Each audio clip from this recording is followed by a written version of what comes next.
Hi guys, welcome to Sumatech Service. நீ நம்ம channel என்ன பார்க்கணும் பார்த்தீங்கன்னா OnePlus 17 மொபைல் வந்து பார்த்தீங்கன்னா தம் கரப்ட்னு ஒரு எரர் ஒன்று வந்திருக்கு. அதை எப்படி ரெடி பண்ணதான் வீடியோவில் பார்க்க போகிறோம். வாங்க வீடியோக்குள்ளே போகலாம். ஸோ இப்போ வந்து பார்த்தீங்கன்னா நெக்ஸ்ட் பேட்ச் மொபைல் சர்வீஸோட நெக்ஸ்ட் பேட்ச் வந்து ஓப்பனில் இருக்குது. நீங்களும் மொபைல் சர்வீஸ் கற்றுக்கணுமோ நம்மளோட இன்ஸ்டியூட் வாங்க. தெளிவாக பேசிக்லேருந்து அட்வான்ஸ்லேருந்து கோச்சிங் கொடுத்துட்ருக்கோம். ஸோ இப்போ வந்து எப்படி மொபைல் ரெடி பண்ணுறது பார்க்க போயிடலாம்.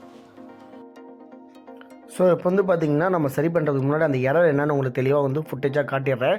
ஸோ வந்து பார்த்திங்கன்னா Qualcomm Crash Dump Modu வந்திருக்கு. இதை எப்படி நம்ம ரெடி பண்ண போகிறதோ இந்த வீடியோவில் பார்க்க போகிறோம். ஸோ வாங்க வீடியோக்குள்ளே போயிடலாம்.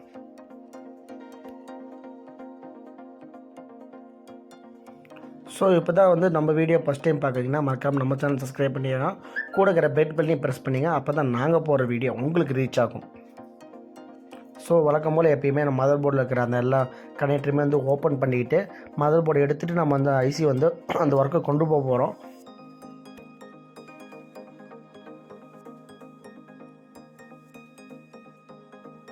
ஸோ அந்த மதர் போர்டு ஓப்பன் பண்ணது அப்புறம் பார்த்திங்கன்னா அடியில் வந்து அந்த பேப்பரை வந்து ஓப்பன் பண்ணது அப்புறம் பார்த்திங்கன்னா கூலிங் பேஸ்ட் வந்து அது மேலே வந்து ஐசி மேலே அப்ளை பண்ணியிருக்காங்க. எதுக்காக இந்த கூலிங் பேஸ்ட் வந்து அப்ளை பண்ணியிருக்காங்கன்னா நம்மளுடைய ப்ராசஸ் வந்து யூஸ் பண்ணும்போது லைட்டாக இதமாக ஹீட் ஆகும். அதை கூலிங் ஹீட் டெம்பரேச்சர் வந்து கண்ட்ரோல் பண்ணுறது விஷயமே இந்த பேஸ்ட் அப்ளை பண்ணியிருக்காங்க. நம்ம முடிஞ்ச அளவுக்கு அந்த பேஸ்ட் எல்லாமே ரிமூவ் பண்ணிவிட்டு க்ளீன் பண்ணிவிட்டு நம்ம அதுக்கப்புறம் அந்த ஐசி ப்ராசஸுக்கு நம்ம கொண்டு போயிடலாம்.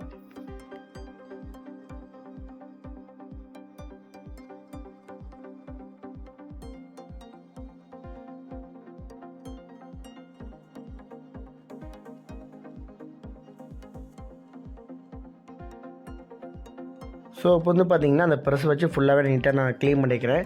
க்ளீன் பண்ணது அப்புறம் பார்த்திங்கன்னா பக்கத்தில் வந்து பார்த்திங்கன்னா எல்லாமே பேஸ்டட் ஐசியாகவே வருது. அதுவும் பேஸ்டட் ஐசி வந்தபோது ஹீட் பண்ணோம்னா பால்ஸ் வந்து வெடிக்கிறது வாய்ப்பு இருக்குது. அதனால் பக்கத்தில் இருக்கிற ஐசி எல்லாத்துக்குமே முடிஞ்ச அளவுக்கு ஹீட்டிங் டேப்பை வந்து நீங்கள் அப்ளை பண்ணிக்கோங்க. அப்ளை பண்ணது அப்புறம் வந்து பார்த்திங்கன்னா ப்ளக்ஸ் லைட்டாக வச்சுட்டு அந்த மேலே இருக்கிற ரேம் மட்டும் க்ளூவை லைட்டாக கொஞ்சம் கொஞ்சமாக கட் பண்ணி எடுத்து தான் ரேம் ஓப்பன் பண்ணணும். சடனாக ஓப்பன் பண்ணக்கூடாது. நான் ஒன்லி ரேம் மட்டும் ஓப்பன் பண்ணி ரீபால் பண்ண போகிறதுனால முடிஞ்ச அளவுக்கு சைடில் வச்சு அந்த க்ளூ வந்து லைட்டாக கொஞ்சம் கொஞ்சமாக வந்து கட் பண்ணிவிட்டு அந்த ஐசி வந்து ஓப்பன் பண்ண போகிறேன். சடனாக நீங்கள் ஐசி வந்து தூக்குனீங்கன்னா ஐசி வந்து ரேம் வந்து பெண்ட் ஆகிறதுக்கு வாய்ப்பு இருக்குது. அதோட ட்ராக்ஸ்லாம் மிஸ் ஆகிறதுக்கு வாய்ப்பு இருக்குது. அதெல்லாம் முடிஞ்ச அளவுக்கு அந்த க்ளூ கொஞ்சம் கொஞ்சமாக கட் பண்ணி எடுத்துகிட்டு ஐசியில் வந்து நான் ஓப்பன் பண்ண போகிறேன். முடிஞ்ச அளவுக்கு பொறுமையாக பண்ணணும். நம்ம ஹீட் டெம்பரேச்சர் வந்து மீடியமாக வைக்கணும். அதிகமாக வச்சிங்கன்னா உங்களுக்கு என்ன ஆகுனா அந்த ரேமுக்கு அடியில் வர சிபியை வந்து ஐசி வந்து மெல்ட் ஆகிட்டு சிபியும் கழட்டி நீங்கள் ரீபால் பண்ணுற மாதிரி தான் வரும். முடிஞ்ச அளவுக்கு ரேமை மட்டும் ரீபால் பண்ணி வைக்கிறதுனால ஹீட் டெம்பரேச்சர் கண்ட்ரோலாக வச்சுருக்கோம்.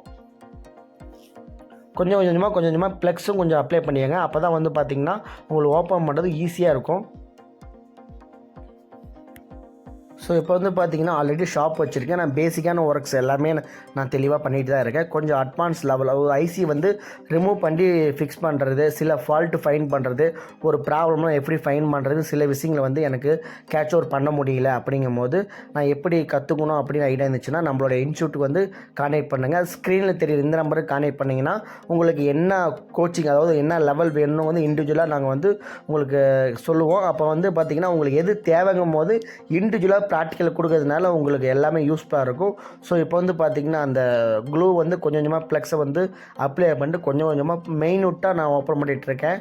சடனாக ஓப்பன் பண்ணுற போதில் எவ்வளோ பொறுமையாக நம்ம ஓப்பன் பண்ணுறோமோ அவ்வளோ நம்ம ஒர்க் வந்து ஃபினிஷிங்காக கொண்டு போக முடியும். ஸோ இப்போ வந்து பார்த்திங்கன்னா வீடியோ லென்த்தாக தான் போகும். முடிஞ்ச அளவுக்கு ஸ்கிப் பண்ணாமல் பாருங்கள். அப்போ தான் நாங்கள் என்ன பண்ணுறோங்கிறது தெளிவாக உங்களுக்கு புரியும். ஐசி ஓப்பன் பண்ணும்போது மட்டும் முடிஞ்ச அளவுக்கு எஸ்எம்டியை வந்து ரொட்டேட்டில் வச்சுக்காங்க. முடிஞ்ச அளவுக்கு வந்து பார்த்திங்கன்னா ப்ளக்ஸ் அப்ளை பண்ணிவிட்டு முடிஞ்ச அளவுக்கு சடனாக ஐசி ஓப்பன் பண்ண பார்க்காதீங்க. அப்போ தான் வந்து எல்லா பால்ஸுமே மெல்ட் ஆகிட்டு அக்யூரேட்டாக ஓப்பன் ஆகும். கொஞ்சமாக க்ளூ வந்து பார்த்திங்கன்னா அந்த ரேமில் வந்து அதாவது ஒவ்வொரு பேஸ்டட் ஐசி வந்து பார்த்திங்கன்னா ஒவ்வொரு விதமான டிஃப்ரெண்டான பேஸ்ட் க்ளூ இருக்கும்.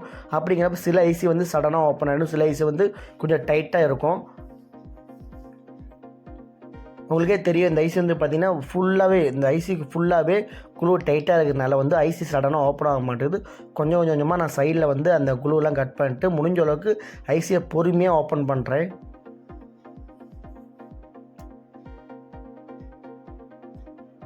ஸோ வந்து பார்த்திங்கன்னா ஐசி தெளிவாக ஓப்பன் ஆகிடுச்சு. அந்த சென்டரில் பார்த்திங்கன்னா ஃபுல்லாகவே குளூவாக இருக்குது. ஸோ இப்போ வந்து பார்த்திங்கன்னா ப்ளக்ஸை வச்சது அப்புறம் நம்ம வந்து சால்டிங் அயனில் வந்து திக்னஸாக பால்ஸ் இருக்கும்ல அந்த ரேமோட திக்னஸ் பால்ஸை வந்து முடிஞ்ச அளவுக்கு நான் வந்து ஃபிட் பண்ணிக்கிறேன். ஃபிட் பண்ணதும் பார்த்திங்கன்னா அந்த உள்ளே இருக்கிற அந்த குளூ ஏகப்பட்ட குளூ அதிகமாக கொடுத்துருக்காங்க.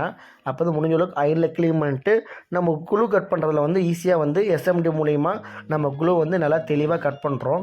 உங்களுக்கு இந்த வியூவில் பார்க்க தெரியும் எவ்வளோ குளூ வந்து பார்த்திங்கன்னா உங்களுக்கு அந்த ரேமுக்கும் அந்த சிபிக்கும் சென்டரில் வந்து குளூ கொடுத்துருக்காங்க. இது எல்லாமே கொஞ்சம் விடாமல் அக்யூரேட்டாக பர்ஃபெக்டாக க்ளீன் பண்ணிட்டு தான் நீங்கள் ஐசியை வந்து இந்த இடத்துல ஃபிக்ஸ் பண்ண முடியும். கொஞ்சம் கூட குளூவே இருக்கக்கூடாது. அப்போ தான் வந்து ஐசி வந்து கரெக்டாக ஃபிக்ஸ் ஆகும். கொஞ்சம் டைமிங் எடுக்கும். பொறுமையாக மைனூட்டாக வந்து ஹீட் டெம்பரேச்சர் கம்மியாக வச்சுட்டு நம்ம குளூ கட் பண்ணுறதுக்கு வந்து மீடியம் ஹீட் வச்சால் மட்டும் போதும். நம்ம அதிகமாக வைக்க தேவையில்ல. அதை வச்சுட்டு அந்த குளூ கட்டரில் வந்து கொஞ்சம் கொஞ்சமாக வந்து ஃபுல்லாகவே கட் பண்ணிக்கணும் தெளிவாக.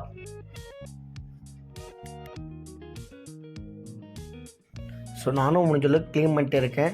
க்ளூ வந்து பார்த்திங்கன்னா கொஞ்சம் கொஞ்சமாக தான் வந்து க்ளூ வந்து கட் ஆகுது. கொஞ்சம் டைமிங் கூடுதலாக தான் எடுக்குது. டைமிங் எடுத்தாலும் பரவாயில்ல, நம்ம வந்து முடிஞ்ச அளவுக்கு இந்த வேலையை வந்து சக்ஸஸ்ஃபுல்லாக பண்ணோம்னா டைம் எடுத்து வந்து பொறுமையாக டைமிங் இதுக்குன்னு ஒதுக்கி குளுவை தெளிவாக நம்ம ஃபுல்லாகவே குறைச்சிட்டோம் அப்படிங்கிற போது நமக்கு வந்து இந்த ஃபினிஷிங் ஒர்க் வந்து தெளிவாக போகும்.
ஸோ நெக்ஸ்ட் ப்ராசஸ் வந்து பார்த்திங்கன்னா ப்ளக் பேஸ்ட் அப்ளை பண்ணிவிட்டு சால்டிங் விக் மூலிமா வந்து பார்த்திங்கன்னா நம்ம வந்து அந்த பேஸ்டடையும் அதையும் வந்து இந்த ட்ரை பண்ணுறோம். ட்ரை பண்ணும்போது வந்து முடிஞ்ச அளவுக்கு கொஞ்சம் கொஞ்சமாக மெயின்ட்டாக வந்து திக்னஸ் அதிகமாக இருந்தாலும் அதில் இருக்கிற அந்த பிளாக் க்ளூ வந்து நம்ம ஃபுல்லாகவே நம்ம கட் பண்ணி எடுத்துக்கிறோம்.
நெக்ஸ்ட் ஒர்க்கு வந்து பார்த்திங்கன்னா லிக்விடு ஊற்றி கிளாத்தை வச்சு வந்து ஃபுல்லாகவே நம்ம வந்து தொடச்சிக்கிறோம். ஃபுல்லாகவே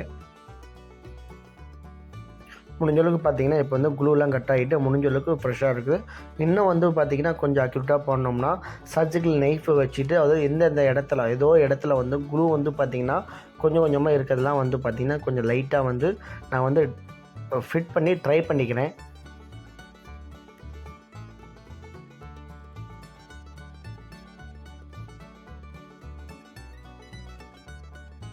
ஸோ நெக்ஸ்ட் ப்ராசஸ் வந்து பார்த்திங்கன்னா ரேமை வந்து ஹோல்டரில் ஃபிக்ஸ் பண்ணிவிட்டு அந்த க்ளூ வந்து ஃபுல்லாகவே நம்ம கட் பண்ணுறோம். இதில் வந்து பார்த்திங்கன்னா க்ளூ வந்து கொஞ்சம் கம்மியாக தான் இருக்குது. முடிஞ்ச அளவுக்கு அந்த சிபி மேலே தான் அந்த க்ளூ எல்லாமே வந்துருச்சு. ரேமில் வந்து பார்த்திங்கன்னா கொஞ்சம் கம்மியாக தான் இருக்குது. க்ளூ ஃபுல்லாகவே நம்ம கட் பண்ணிவிட்டு ஐசி ரீபால் செக்ஷனுக்கு கொண்டு போயிடலாம்.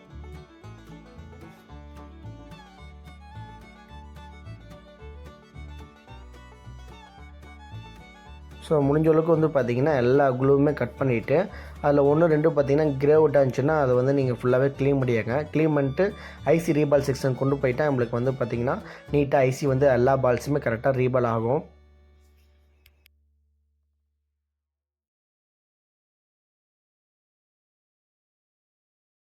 ஸோ இப்போ வந்து பார்த்திங்கன்னா ஐசி மேலே வந்து பார்த்திங்கன்னா அந்த பிபிடி பேஸ்ட்டை வந்து கொஞ்சம் விடாமல் எல்லா பால்ஸ்லேயுமே ஃபுல்லாக டைட்டாக வந்து நம்ம அப்ளை பண்ணிக்கிறோம்.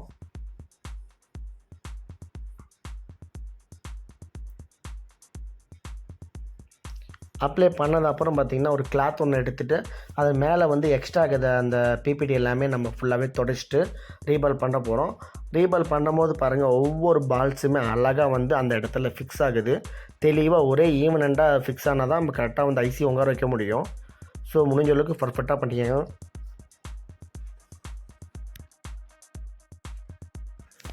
ஸோ இப்போ வந்து பார்த்திங்கன்னா அந்த சிபிக்கு மேலே அந்த ரேம் உங்கள் இடத்துல வந்து பார்த்திங்கன்னா ப்ளக்ஸ் அப்ளை பண்ணி ஒரே ஈவனண்டாக வந்து பார்த்திங்கன்னா எல்லா இடத்துலையுமே ப்ளக்ஸ் நான் அப்ளை பண்ணிக்கிறேன்.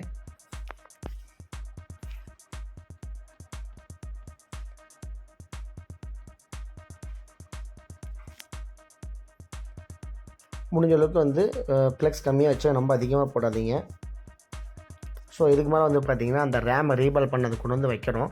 அந்த ரீபால் கொண்டு வந்து ரேம் வைக்கும் பொழுது பொசிஷன், அதாவது நீங்கள் ஐசியோட பொசிஷன் கரெக்டாக வச்சா தான் அந்த ப்ராசஸ் ஆகும். கரெக்டாக வந்து அலைன்மெண்ட் வச்சுக்கோங்க. அலைன்மெண்ட் வச்சதப்போ எஸ்எம்டி மூலிமா ஹீட் டெம்பரேச்சர் ஓரளவுக்கு மீடியமாக வச்சுட்டு நீங்கள் ரொட்டேட் பண்ணிங்களா அந்த ஐசி வந்து கரெக்டாக ஃபிக்ஸ் ஆகும். அதுவும் கன்னை பொறுத்த வரைக்கும் முடிஞ்ச அளவுக்கு ரொட்டேட் பண்ணுங்கள். ரொட்டேட் பண்ண எல்லா பால்ஸுமே ஒரே ஈவனண்டாக மெல்ட் ஆச்சுன்னா உங்களுக்கு கரெக்டாக ஐசி வந்து ஃபிக்ஸ் ஆகுது வாய்ப்பு இருக்குது. கொஞ்சம் ஒரு இடத்துல மட்டும் ஹீட் ஆகிட்டு ஒரு இடத்துல ஹீட் ஆகலாம், பால்ஸ் வந்து மெல்ட் ஆகாது. ஃபுல்லாக ஒரே ஈவனண்டாக ரொட்டேட் பண்ணோம்னா நம்ம அந்த ரேமில் இருக்கிற எல்லா பால்ஸுமே ஹீட் ஆகிட்டு நம்ம சிவி மேலே கரெக்டாக அட்டாச் ஆகிடும். ஸோ வந்து பார்த்திங்கன்னா நிறைய வீடியோ நாங்கள் ஆல்ரெடி கொடுத்துருக்கோம். நிறைய புது கண்டென்ட்டோட நம்மளோட வீடியோ வந்து டெய்லி ஏதோ ஒரு அப்டேட்ஸ் கொடுத்துட்ருப்போம். ஸோ மறக்காமல் நம்ம சேனலை ஃபாலோ பண்ணுங்கள்.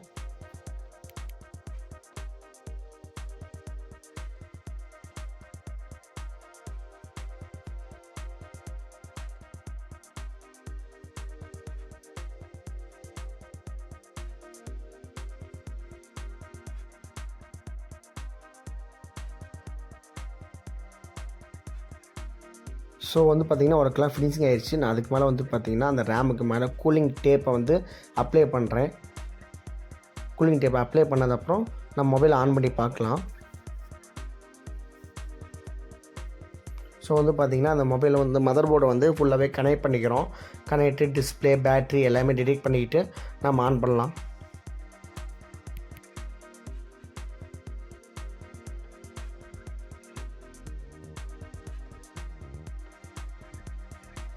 ஸோ இப்போ வந்து பார்த்திங்கன்னா பவர் கீ லாங் ப்ரெஸ் பண்ணுறோம். லாங் ப்ரெஸ் பண்ணது மொபைல் தெளிவாக ஆன் ஆகிடுச்சு. அந்த OnePlusங்கிற பிராண்ட் வந்து உங்களுக்கு தெளிவாக ஃபுட்டேஜ் கிடைக்குது. இந்த மொபைல் வந்து ஆன் ஆகிறது வந்து பார்த்திங்கன்னா 30 செகண்ட்லேருந்து 1 மினிட் வரைக்கும் உங்களுக்கு டைம் எடுக்கும். எந்த மொபைலுமே நீங்கள் ஆன் பண்ணும்போது அந்த டைமிங் வந்து எடுக்கும். அது ஆன் ஆகிட்டு ப்ராசஸ் தான் உள்ளே போகும். ஸோ வந்து பார்த்திங்கன்னா லோட் ஆகிட்டு இருக்குது.